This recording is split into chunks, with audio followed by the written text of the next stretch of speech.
Target किया जा रहा है, बार बार आ रहा है, और ये देश सेकुलर है, इसलिए यूनिफॉर्म सिविल कोड नहीं आ सकता। Now your time starts. ठीक, देखिए पहले तो मैं चाहूंगा कि यूनिफॉर्म डिबेट कोड हो जाए, क्योंकि मैंने सबकी बात सुनी है तो मेरी भी बात सुनी जाए उसी तरीके से। दूसरी बात, आपने पूछा कि क्या रमज़ान के महीने में क्यों आ रहा है, ये मुस्लिमों को टारगेट किया जा रहा है। यहाँ पे एक वक्ता ने कहा दलितों को टारगेट किया जा रहा है। ड्राफ्ट देखा नहीं है, परंतु मुस्लिमों को टारगेट किया जा रहा है, दलितों को टारगेट किया जा रहा है। बच्चा पैदा हुआ नहीं उससे पहले ये मुंडन करवाना शुरू हो गए। ये कैसी कंपनी है? बच्चा देखा नहीं उसका मुंडन शुरू हो गया। अभी तो इन्होंने कहा ना कि ड्राफ्ट ले आओ फिर मैं बताऊंगा सही है गलत है, और तो ड्राफ्ट देखा नहीं है तो मुस्लिम विरोधी कैसे हो गया भाई? दूसरी बात, अच्छा है कि एक वक्ता ने कम से कम मान लिया कि बाबा साहेब आंबेडकर इसके पक्ष में थे, और केवल बाबा साहेब आंबेडकर नहीं, के.एम. मुंशी भी इसके पक्ष में थे, कांग्रेस के बड़े बड़े दिग्गज नेता इसके पक्ष में थे। गोवा में तो यह लागू है 1962 से। तो क्या उस समय कांग्रेस पार्टी एंटी मुस्लिम थी, एंटी दलित थी, एंटी सेकुलर थी, एंटी कॉन्स्टिट्यूशन थी? ये बता दे पहले, क्योंकि कांग्रेस को कभी गले लगाना, कभी तलाक देना, ये इनका पुराना रिवाज है। तो एक बार बता दे कि एंटी दलित थी। तीसरी बात, आजकल नाराज है, कल चिपक जाएंगे फिर से, फिर नाराज हो जाएंगे, ये तो चलता रहता है इनका। ये तीसरी बात मैं इनसे पूछूं, आपने कहा रमजान के महीने में, भाई मुझे एक बात मैंने कई ऐसे बुद्धिजीवी है जो इसको रमजान से जोड़ रहे हैं। वो कह रहे हैं रमजान में बुलडोजर भी चल रहा है, रमजान में यूसीसी की भी बात हो रही है। रमजान महीना सबसे पवित्र, पाक और सत्य का महीना माना जाता है। तो अगर पवित्र, पाक और सत्य की बातें की जाए, और संविधान में जो है आर्टिकल 44 में यह है, सुप्रीम कोर्ट ने इसकी वकालत की है। सुप्रीम कोर्ट ने कहा है, मैं कोट करता हूं, उन्होंने कहा है कि 70 वर्ष से नहीं आए, डेड लेटर बन चुका है, इसको लागू करिए जल्दी से जल्दी। 11 हाईकोर्ट ने इसके बारे में कहा है कि ये राष्ट्रीय एकता को, अखंडता को और मजबूत करेगा। तो मुझे तो लगता है इससे सत्य और पाक बात हो नहीं सकती। तो मुझे लगता है रमजान से बेहतर महीना हो नहीं सकता इसके लिए। तो रमजान में आए या कहीं पर भी आए, परंतु सवाल में आपकी तीन सरकारों ने तो बैकडोर से काम शुरू, बैकडोर के मतलब फ्रंट डोर से काम शुरू किया। नहीं, बैकडोर से कुछ नहीं होता।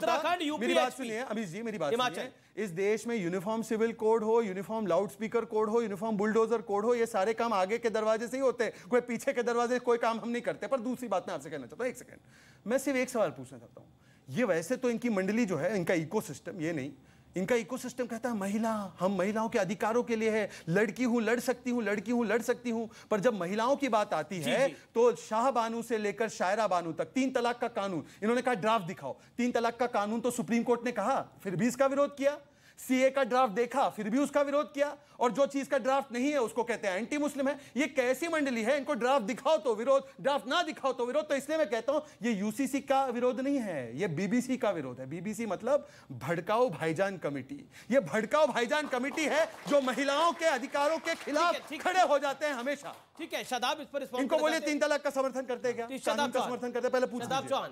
इन्होंने कहा कि ये भड़काऊ भाईजान विरोध कमेटी है, तो हाँ, जो भड़काने का काम करेगा उसका विरोध हम हिंदुस्तानी करेंगे। अच्छा, महिलाओं को भड़काइए, हम विरोध करेंगे। आप दंगे की बात करिए, हम मोहब्बत की बात भड़क जाते हैं। महिलाओं को की बात करिए, मोहब्बत की बात भड़क जाते हैं। आप महिलाओं को अधिकार मिले, तलाक पर भड़क जाते हैं। ये कैसी मंडली है? महिलाओं को अधिकार मिले तो इंटॉलरेंट क्यों रहे हो? शायद ये भड़क क्यों जाते हैं महिलाओं को अधिकार मिले? अब पता चला कौन कितना इंटॉलरेंट है। अब आप पता चला तो महिलाओं के अधिकार में थे, अधिकार के लिए खड़े होते थे। आप क्यों भड़क जाते हो भाई? सुन लीजिए, हाँ, जो बात कहीं सुबूही ने कहीं कि हलाला होता है, पहली बात तो कोई ऐसा कंसेप्ट इस्लाम में है ही नहीं। दूसरी चीज, अगर महिला पर तो सुन लीजिए, लेट मी कंप्लीट इनका बात। अगर हिंदू महिला पर कोई अत्याचार करे या मुस्लिम महिला पर अत्याचार करे, वो दोनों के लिए कानून है, और कोई भी बलात्कारी ना बच सकता है। अगर कोई बचाने का प्रयास करता है तो कुलदीप सेंगर को बचाने वाले कौन? भारतीय जनता पार्टी थी, सब जानते हैं। शदाब, एक छोटा सा संवाद आपके साथ में करना चाहता हूं, महत्वपूर्ण है, ये लोग भी सुनना चाहेंगे। बाबा साहब के समर्थन में आप, हाँ या ना? मैं किसी व्यक्ति के समर्थन में नहीं हूं। जो गलत है, गलत है, सही है, सही है।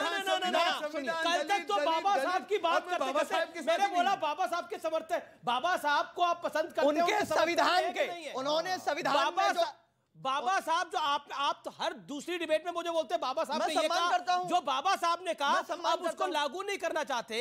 नहीं, दो चीजें सम्मान आप सुनिए।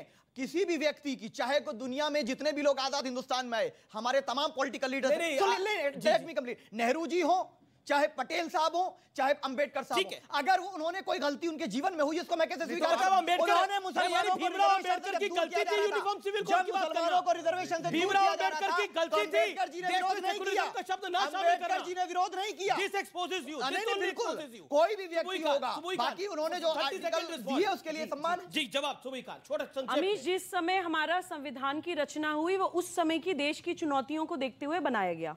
आज मैं ये मानती हूं कि संविधान की बहुत सारी चीजें प्रॉपर्ली एग्जीक्यूट भी नहीं हो रही हैं जो होनी चाहिए, और संविधान खुद अपने अंदर अमेंडमेंट तक की इजाजत देता है। तो लोगों को प्लीज भड़काइए मत। मैं इनसे पूछना चाहती हूं कि मुसलमान बच्चियों के अधिकार, सुरक्षा और सम्मान के लिए यूनिफॉर्म सिविल कोड जरूरी है, तो रमजान से बेहतर महीना कौन सा हो सकता है? अब तक कितने एजुकेशन दे दिए सरकार ने, और उसमें यूनिफॉर्म सिविल कोड का एजुकेशन से क्या लेना देना? इस पे जवाब नहीं, यूजीसी का एजुकेशन से क्या लेना देना? मैं जवाब दे रहा हूं, ये अंबेडकर विरोधी जी को मैं जवाब दे रहा हूं। सुनिए एक सेकंड। पिछले 8 वर्ष में, क्योंकि बार बार सवाल आता है कि आपने हमें केवल टारगेट किया है, मैं एक आंकड़ा बहुत ध्यान से आपके सामने रखना चाहता हूं। 8 वर्ष पहले मुस्लिम बच्चियों का स्कूल ड्रॉप आउट रेट 70% था, आज 32% है, मतलब कम से कम 40% कम हुआ है।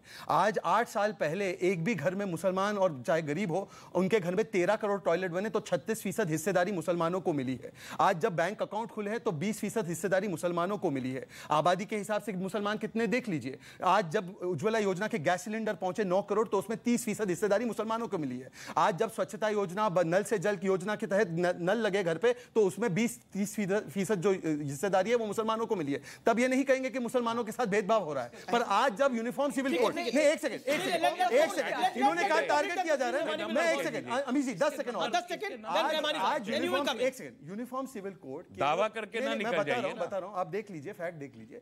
यूनिफॉर्म सिविल कोड एक हथियार है लिंग न्याय के लिए, जेंडर जस्टिस के लिए, महिलाओं को अधिकार मिले उसके लिए। आज महिलाओं को जब अधिकार देने की बात होती है, मैं इनसे एक ही सवाल पूछना चाहता हूं, क्या अगर एक मुस्लिम बेटी हो और एक हिंदू बेटी हो और दोनों को तलाक मिलता है तो दोनों के अधिकार समान होने चाहिए, नहीं होने चाहिए? और ये अधिकार समान होंगे तो ये भड़क जाएंगे। मैं यूसीसी के बारे में एक बात बहुत साफ कहना चाहता हूं, और आपके चैनल के माध्यम से सरकार से और पूरे देश से। यूसीसी बहुत हाईली टेक्निकल एक मैटर है, ये पब्लिक डिबेट का नहीं, इंटेलेक्चुअल डिबेट का मैटर है, और इसलिए ये इंटेलेक्चुअली लेवल पे होनी चाहिए। मतलब पब्लिक इंटेलेक्चुअल नहीं है। दूसरा एग्जैक्टली। अच्छा, एक ने अंबेडकर को त्याग दिया, एक ने जनता को त्याग दिया। वाह भाई वाह। पब्लिक इंटेलेक्चुअल नहीं है। दूसरी बात ये है कि मैं बहुत साफ पूछना चाहता हूँ, यूनिफॉर्म सिविल कोड क्या मुसलमानों के खिलाफ कोई एक पॉलिटिकल स्टंट है या कोई सीरियस एक्टिविटी है इस देश में एक कानून लाने की? ये एक बड़ा सवाल है, क्योंकि अभी जो दोनों पैनलिस्ट बीजेपी की तरफ से यहाँ मौजूद है, इन दोनों ने यूनिफॉर्म सिविल कोड की जरूरत बताते हुए जो टारगेट किया वो मुसलमानों की और इस्लामिक लॉ को टारगेट किया। जनता इंटेलेक्चुअल नहीं है, उसके ऊपर मैं जनता की राय लेना चाहता हूं। जनता जरूर साफ कुछ बोलना चाहता है। ठीक है, एक सेकंड, ये भी कुछ बोलना चाहता हूं। नमस्कार सर, मैं डॉक्टर धनोज कुमार। इंटेलेक्चुअल नहीं है। नहीं, कैसे नहीं इंटेलेक्चुअल है सर? मैं पीएचडी कर रखा हूँ, ठीक है, और पढ़ा लिखा हूँ, और सही बात नहीं कर सकते तो इंटेलेक्चुअल नहीं है क्या?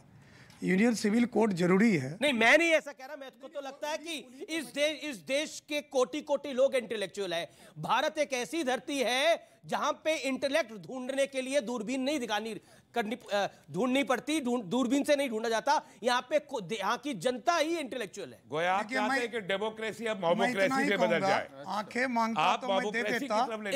सुनिए ना, मैं इतना ही कहना चाहूंगा, आंखें मांगता तो मैं दे देता, आंखों के ख्वाब मांग बैठे। सवाल यहाँ मुस्लिम का नहीं है, सवाल यहाँ सभी पढ़े लिखे हैं। यहाँ जितने भी लोग आए हुए सब पढ़े लिखे हुए। हर गरीब माँ बाप अपने बच्चे को पढ़ाते लिखाते हैं, और एक कानून हर देश के लिए जरूरी है, तो भारत के लिए क्यों नहीं जरूरी है? कई देश हैं इसको अडॉप्ट किया है। जी। और मैं एक चीज कहना चाहता हूँ, इससे भारत का जो डेवलपमेंट और ज्यादा होगा, क्योंकि न्याय का मतलब होता है, अधिकार का मतलब नहीं होता है। कानून का मतलब सिर्फ न्याय से होता है कि मेरे ऊपर अगर कोई झूठा आरोप लगाया तो अदालत मुझे न्याय एक तरफा दे रही है या दो तरफा दे रही है। जवाब डॉक्टर साहब, आपसे दो पॉइंट में कहूंगा। डॉक्टर साहब, आपने कहा कि इससे न्याय मिलेगा। सवाल और क्या जहांगीरपुरी में मुसलमानों के घरों पे बिल्डोजर चलाने से, मॉब लिंचिंग करने से और एक पवित्र नारे का दुरुपयोग करने से न्याय मिलता है? कि दूसरी चीज, क्या हमारे देश में संविदा सीआरपीसी नहीं है? सीआरपीसी जो अगर कोई अपराधी अपराध करता है उसको सजा नहीं मिलती है।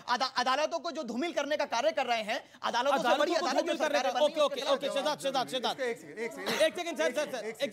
अदालतों को धूमिल किया जा रहा है, बुलडोजर चलाए जा रहे हैं। देखिए, ऐसा है, इन्होंने एक बात बड़ी सही कही। इन्होंने कहा कि क्रिमिनल कोड तो है, यूनिफॉर्म है।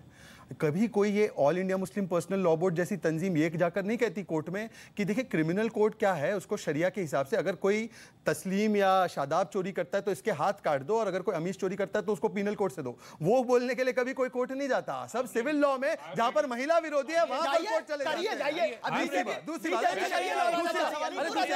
बीजेपी चाहती है शरिया लॉ है। बात तो पूरी हो रही है, बात पूरी हो रही है। यूनिफॉर्म डिबेट कोड, अरे भाई साहब क्या बोल दिया, ऐसे कितने उत्तेजित हो गए। अब देखिए शरिया क्रिमिनल कोड नहीं चाहिए। जल्दी जल्दी अब सुनिए, अब मेरी बात आ जाने दीजिए। अच्छा आप मतलब अब आप शरिया लॉ चाहते हैं, शरिया से चले, आप शरिया लॉ चाहते हैं। आपने कहा बहनों की इज्जत लूटने वाले एक हफ्ते में फांसी पे लटक जाएंगे। शरिया लॉ चाहता कि कोई बेटियों की आप शरिया लॉ चाहते हैं। नहीं एक सेकंड शहजाद, अगर बीजेपी शहजाद रुक जाइए, शहजाद 10 सेकंड रुक जाइए। बीजेपी शरिया लॉ चाहते करेंगे। हैं, आप शरिया लॉ क्यों चाहते हैं जरा बताइए। बीजेपी लाएगी, हम आर पार में रुकेंगे एक अंतराल के लिए, लेकिन ब्रेक के बाद पब्लिक के बीच से ये युवा संवाद जारी रहेगा।